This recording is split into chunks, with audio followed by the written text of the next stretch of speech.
How I met MC Hammer was definitely on the back of the CD, the tapes, you know what I'm saying? We'll look up there and then we'll see the number and then we'll see the address, you know what I'm saying? And I said, we need to just go ahead and call this number every day because they gotta pick up, you know what I'm saying? Some way, somehow, we're gonna find them.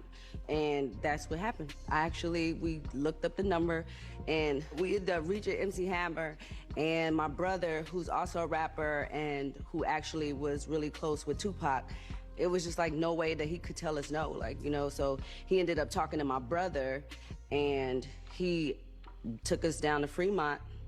That's where MC Hammer stayed, and I ran my mother phone bill up to like $1,500, got my ass kicked, but it was well worth it because here I am, you know what I'm saying? She got that money back, you know what I'm saying?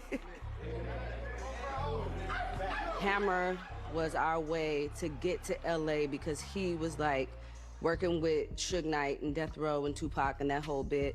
And so, you know, we were going down there with them, and they missed their flight, but we still got on our flight. We caught the bus to the airport, me and Amina, and flew to LA by ourselves, the last flight out. Get on the flight, and the airport was closing, so nobody was there with us, no MC Hammer, no uncle. We were, how old, 13 or 14? By ourselves in LA with no adult. But we made it, and that was the beginning of like everything that like meant everything to us at that young age, you know what I mean? Actually, when we took that flight to LA, we called K&M Studio because that's where they used to be.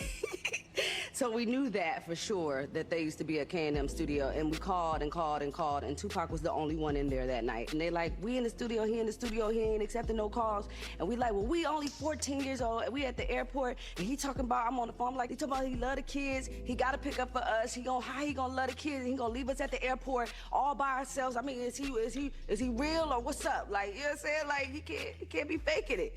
And they end up picking us up, and we end up going straight to Suge's house. And then I remember seeing Pac at the studio, like maybe a couple days later, and he was like, how y'all little asses get on that plane by yourself? He was like, that's not right. We told y'all we was trying to get you, wouldn't pick up the phone. And he was like, bro, like, how do you think, you know what I'm saying, like you were able to get a ride and you was safe? Like, I made sure y'all was safe. I was working, I was in the studio, like, you know what I'm saying? Like, as soon as that like happened, I think we kind of like bonded over that, because he was like probably like, this little crazy. Like, but it was most awesome experiences of that time period. My brother and Pac were really close. Like, he was one of the outlaws, and Hammer was like my uncle, you know what I'm saying? Like, that was just like, we were around and staying in a hotel and like just going to see, you know, them at the video shoots or something like that, you know, but my brother was really with Hammer and Pac and all of them, you know what I mean? Like, we were just the little badass kids running around, you know, and it'd be Pac in one room, or it'd be Dog Pound in another room, Jewel would be in there, you know what I'm saying? And we'd just be hella bad, just, you know what I'm saying? Just straight from Oakland, riding with all the big dogs. It wasn't abnormal. It was just like, you know what I'm saying? It was just like, we fit right in. Never moved. We was just there with the, you know, like my brother and them. We stayed for like, you know, like a month or so, like a month and a half or so, like, you know. And then we went back, and then a lot of, what happened that we had to go back. I think that's when Pac, I want to say got shot, because we were all like in the car going to Vegas with them. And that was like the last time that I seen Pac.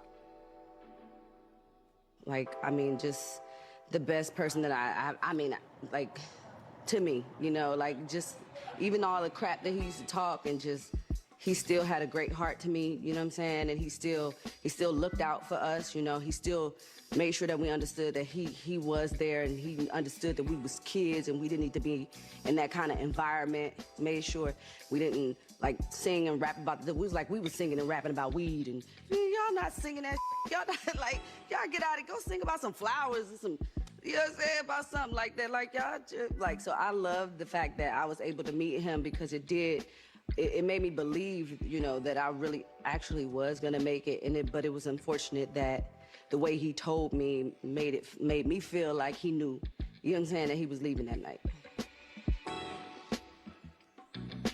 I definitely thought that, you know, the way he said it, like, don't worry, you know, everything's gonna be all right. You're gonna be a huge star, and you know, people gonna want to hurt you and because you're beautiful, but you know, don't you just read your books, you know, they can't take that away from you.